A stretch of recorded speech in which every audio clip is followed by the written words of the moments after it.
السلام علیکم ورحمۃ اللہ وبرکاتہ۔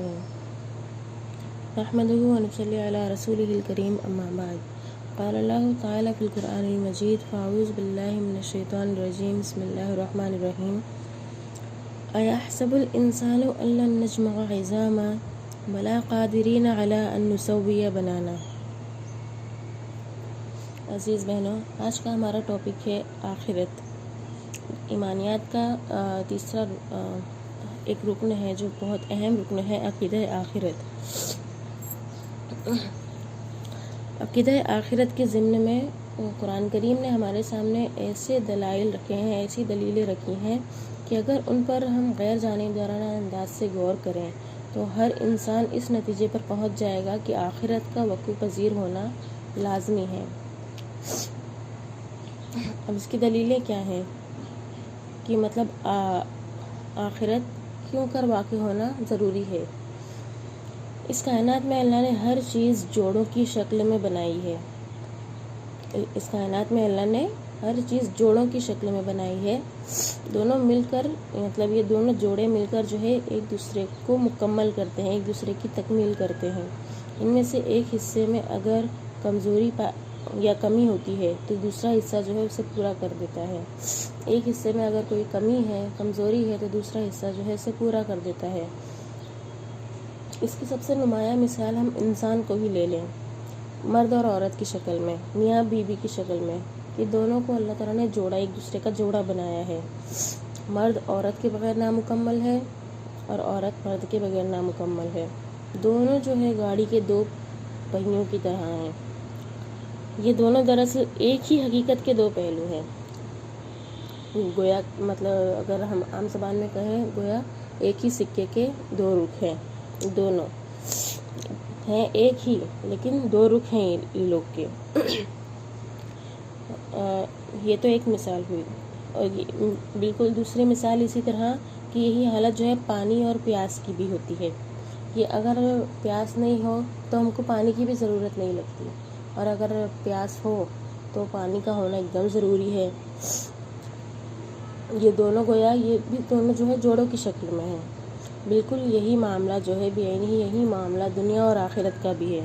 یہ دنیا ہمیں پکار کر کہہ رہی ہے کہ یہ دنیا جو ہے نامکمل ہے۔ یہ 70-80 سال کی زندگی جو ہے دل کی تمنائیں اتنی زیادہ ہیں کہ ہزاروں لاکھوں سالوں میں بھی پوری نہیں ہوتی، اور یہ اتنی چھوٹی سی زندگی، انسان اتنی بڑی بڑی تمنائیں کرتا ہے کہ اتنی چھوٹی سی زندگی میں ہماری تمنائیں جو ہے پوری نہیں ہو سکتی۔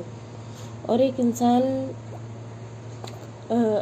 مطلب اگر ہم دیکھیں، ایک انسان کافی مدت تک جو ہے علم اور ہنر حاصل کرتا ہے، علم و ہنر سیکھتا رہتا ہے، پھر اپنے آنے والی زندگی کے لیے وہ کچھ پلاننگ کرتا ہے کہ مطلب منصوبے بناتا ہے کہ مطلب مجھے آگے چل کر اب اس علم کے ذریعے سے، ہنر کے ذریعے سے یہ کام کرنا ہے۔ لیکن کیا ہوتا ہے، اچانک فرشتہ آتا ہے موت کا اور اسے اپنے ساتھ لے کر چلا جاتا ہے۔ اس کا سارا علم اور سارا ہنر وہیں کا وہیں دھرا کا دھرا رہ جاتا ہے۔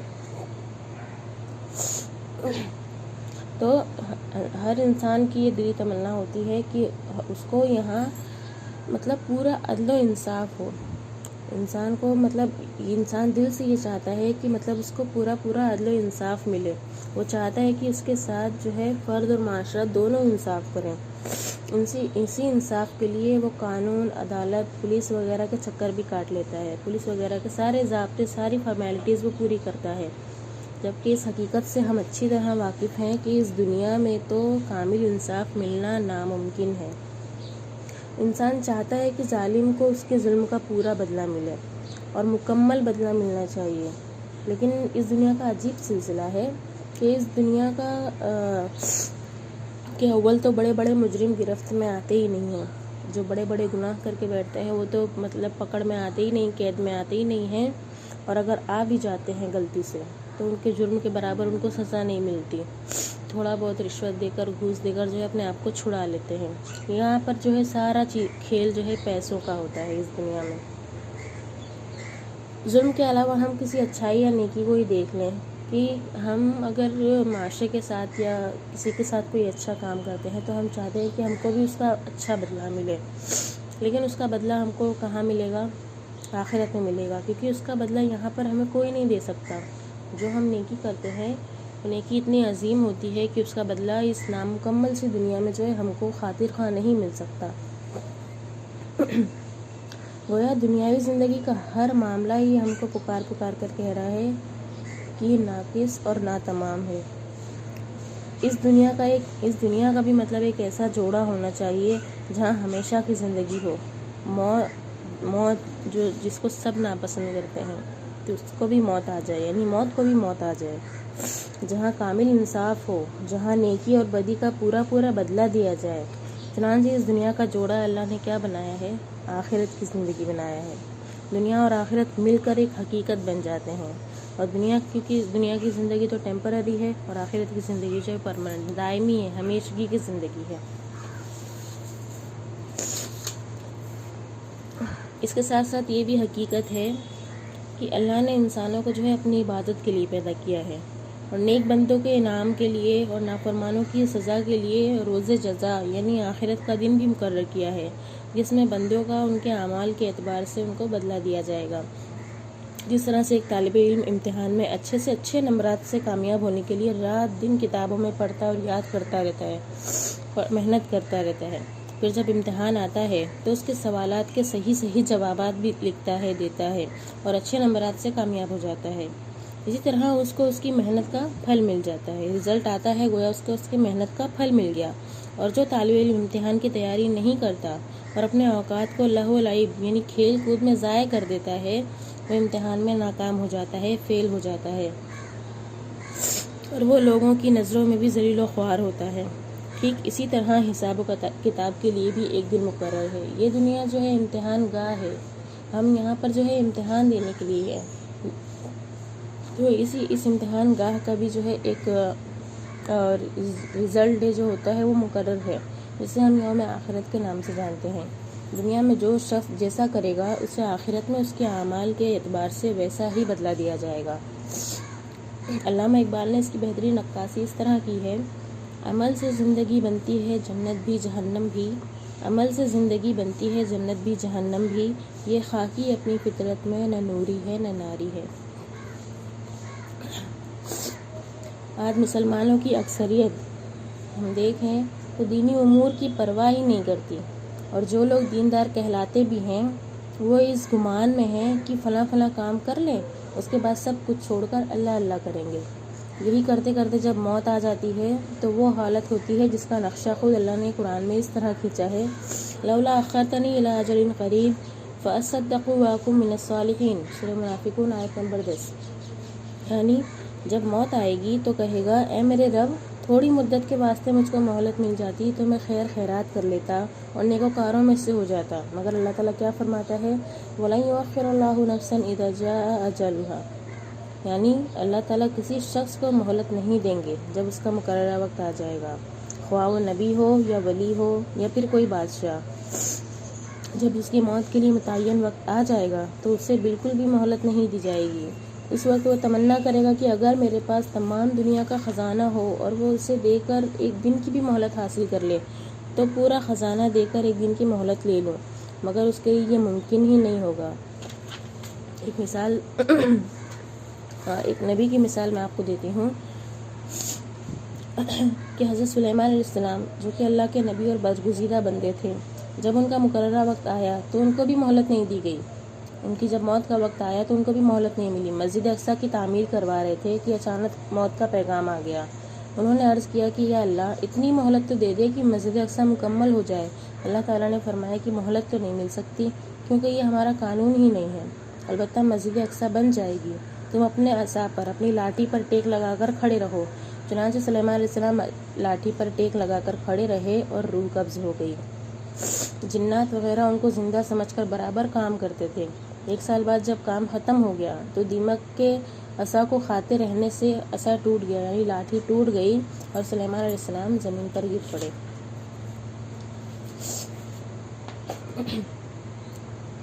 تو ہم عزیز بہنوں، ہم سوچیں کہ کیا اس زندگی کے لیے بھی ہم نے کچھ کیا ہے یہاں پر، جس دن کوئی شخص کسی دوسرے شخص کے بالکل کام نہیں آئے گا اور ہر شخص اس دن اپنے بارے میں ہی سوچے گا۔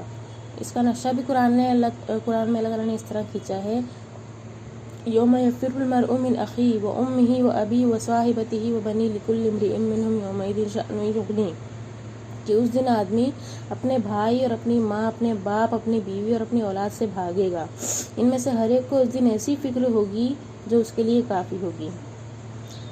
سورہ زاریات آیت نمبر 34 سے 37۔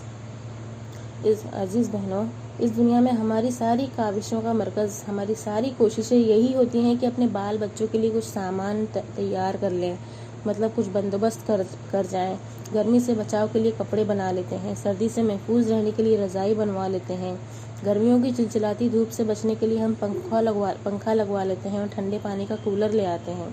ساری کوششوں کا مرکز یہی ایک چیز ہوتی ہے۔ عزت و شہرت، یہ چیزیں تو ساری دوسرے نمبر پر آتی ہیں۔ پہلے نمبر پر جو چیز آتی ہے وہ صرف ہے اپنا آپ۔ ہم اپنے آپ پر زیادہ دھیان دیتے ہیں پہلے۔ 60 سالہ زندگی کے لیے اتنی محنت کی گرمی سے بچاؤ کے لیے اتنی کوشش وغیرہ، لیکن اس دن کی گرمی سے بچاؤ کے لیے بھی ہم نے کیا کچھ کیا ہے؟ ہم سوچیں خود کہ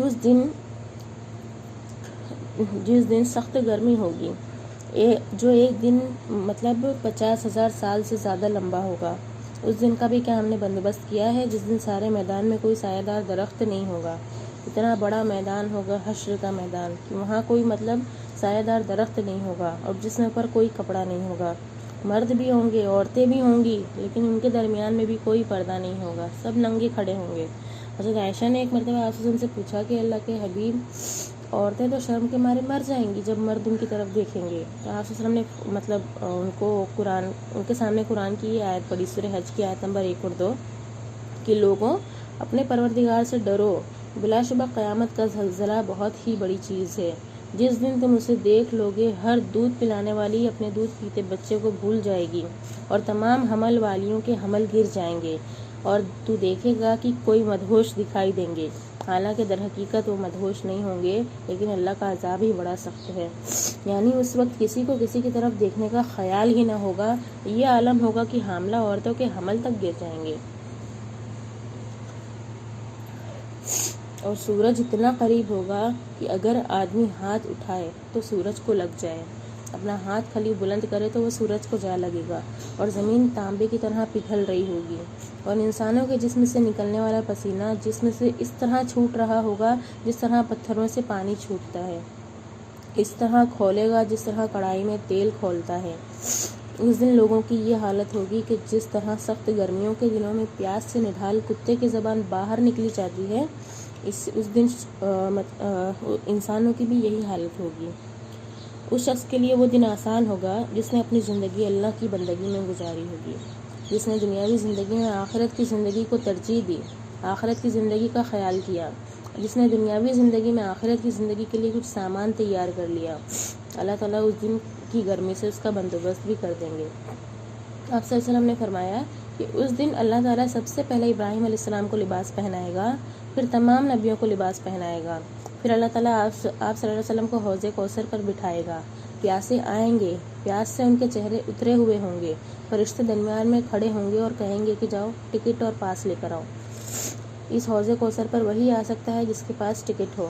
وہ ٹکٹ کیا ہوگا کہ انسان نے گرمیوں کی چلچلاتی ہوئی دھوپ میں، سردیوں کی ٹھٹھرتی ہوئی راتوں میں بھی وضو کیا ہوگا، تو اس کے وضو کے نشان جو ہے چمک رہے ہوں گے۔ پھر وہ آ کر کہے گا اے اللہ میں یہ پاس لے کر آیا ہوں۔ فرشتے کہیں گے کہ جاؤ، جس کا چہرہ چمک رہا ہے، جس کے ہاتھ چمک رہے ہیں، جس کی پیشانی چمک رہی ہے، وہ محمد صلی اللہ علیہ وسلم کے ہاتھ سے حوض کوثر کا پانی پی لے۔ کائنات کے امام حضرت محمد صلی اللہ علیہ وسلم سے لوگوں نے پوچھا کہ اے اللہ کے حبیب، پھر پیاس کا تو بندوبست ہو جائے گا، سائے کا کیا ہوگا؟ امام کائنات صلی اللہ علیہ وسلم نے فرمایا اللہ تعالیٰ اپنے عرش پر جلوہ گر ہوگا، اپنے فرشتوں سے کہے گا کہ 7 قسم کے لوگوں کو میرے عرش کے نیچے لے آؤ، آج ان کے لیے کوئی سایہ نہیں، میرا عرش ان کے لیے سایہ بنے گا۔ وہ 7 قسم کے لوگ یہ ہیں، اللہ کے رسول صلی اللہ علیہ وسلم نے فرمایا اللہ تعالیٰ 7 لوگوں کو اس دن اپنے سائے میں رکھے گا جس دن اس کے سائے کے علاوہ کوئی سایہ نہیں ہوگا۔ نمبر 1 عادل امام، یعنی انصاف کرنے والا امام۔ نمبر 2 ایک ایسا نوجوان جس نے اللہ کی عبادت میں اپنی جوانی کو گزارا۔ نمبر 3 ایک ایسا آدمی جس کا دل مسجد سے معلق رہتا ہے، یعنی مسجد میں لگا رہتا ہے ہر وقت۔ نمبر 4، 2 ایسے آدمی جنہوں نے اللہ کے لیے محبت کی، اللہ ہی کی محبت میں اکٹھا ہوئے اور اسی کی وجہ سے جدا بھی ہوئے۔ اور نمبر 5، ایک ایسا آدمی جس کو ایک ایسی عورت نے زنا کی دعوت دی، بدکاری کی دعوت دی، جو حسب و نسب والی تھی اور خوبصورت بھی تھی، لیکن اس آدمی نے کہا کہ میں اللہ سے ڈرتا ہوں۔ نمبر 6، ایک ایسا آدمی جس نے صدقہ کیا اور اسے چھپا کر رکھا، یہاں تک کہ اس کے بائیں ہاتھ نے بھی نہیں جانا، اس کے بائیں ہاتھ کو بھی نہیں پتہ چلا کہ اس کے دائیں ہاتھ نے کیا خرچ کیا ہے۔ اور نمبر 7، ایک ایسا آدمی جس نے تنہائی میں اللہ کا ذکر کیا اور اس کی آنکھوں سے آنسو جاری ہو گئے۔ تو عزیز بہنوں، یہ زندگی آخرت کی زندگی کے لیے توشہ تیار کرنے کو اللہ تعالیٰ نے دی ہے۔ یہ زندگی رب نے اس لیے دی ہے کہ اس زندگی کے لیے کچھ بندوبست کیا جائے، کچھ تیار کیا جائے، اور رب نے اس زندگی کی مثال بالکل فصل سے دی ہے۔ جس طرح کسان فصل کی کٹائی کے موقع پر ہی کچھ کاٹتا ہے، فصل کی کٹائی کا جب وقت آتا ہے جب ہی وہ کچھ کاٹتا ہے جس کو وہ بوتا رہا، تو جو کاٹتا ہے وہ وہی کچھ حاصل بھی کرتا ہے۔ جس کے لیے محنت کرتا ہے بعینی ہی ایک بندہ قیامت کے دن وہی کچھ حاصل کرے گا جو اس نے زندگی میں کاشت کیا، جو اس نے زندگی میں بویا، اس کو بھی وہی کچھ اس زندگی میں ملے گا۔ اللہ تعالیٰ قرآن میں فرماتے ہیں فَأَمَّا مَنْ أُوتِيَ كِتَابَهُ بِيَمِينِهِ فَيَقُولُ هَاؤُمُ اقْرَءُوا كِتَابِيَهْ، یعنی جسے اس کا نامہ اعمال اس کے دائیں ہاتھ میں دیا جائے گا تو وہ کہنے لگے گا کہ لو میرا نامہ اعمال پڑھو، مجھے تو کل یقین تھا کہ مجھے اپنا حساب ملنا ہے۔ بس وہ ایک دل پسند زندگی میں ہوگا، بلند و بالا جنت میں، جس کے میوے جھکے پڑے ہوں گے۔ ان سے کہا جائے گا کہ مزے سے کھاؤ پیو اپنے ان اعمال کے بدلے جو تم نے گزشتہ زمانے میں کیے تھے۔ آپ صلی اللہ علیہ وسلم فرماتے ہیں کہ جنت میں ایک ایسا درخت ہے جس کے سائے میں خوب پالا ہوا تیز رفتار گھوڑا 100 سال تک دوڑتا رہے تو بھی اس سائے کو طے نہ کر سکے گا۔ وَأَمَّا مَنْ أُوتِيَ كِتَابَهُ بِشِمَالِهِ فَيَقُولُ يَا لَيْتَنِي لَمْ أُوتَ كِتَابِيَهْ وَلَمْ أَدْرِ مَا حِسَابِيَهْ، یعنی سورہ حاقہ کی آیتیں ہیں۔ لیکن جسے اس کے اعمال کی کتاب اس کے بائیں ہاتھ میں دی جائے گی تو وہ کہے گا کہ کاش کہ مجھے میری کتاب دی ہی نہ جاتی اور میں جانتا ہی نہیں کہ حساب کیا ہے، کاش کہ موت میرا کام ہی تمام کر دیتی، میرے مال نے بھی مجھے کچھ نفع نہیں دیا، میرا غلہ بھی مجھ سے جاتا رہا۔ تو اللہ کا حکم ہوگا کہ اسے پکڑ لو، پھر اسے طوق پہنا دو، پھر اسے دوزخ میں ڈال دو، پھر اسے ایسی زنجیر میں جس کی پیمائش 70 ہاتھ کی ہے جکڑ دو۔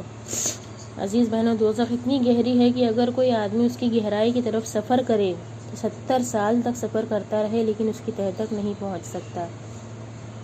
تو آخر میں اللہ تعالیٰ سے دعا کرتی ہوں کہ اللہ تعالیٰ ہم تمام کو دوزخ کے عذاب سے محفوظ رکھے، عقیدہ آخرت پر ہمارا ایمان مضبوط رکھ کر ہمیں دنیا میں زیادہ سے زیادہ نیک اعمال کرنے کی توفیق دے۔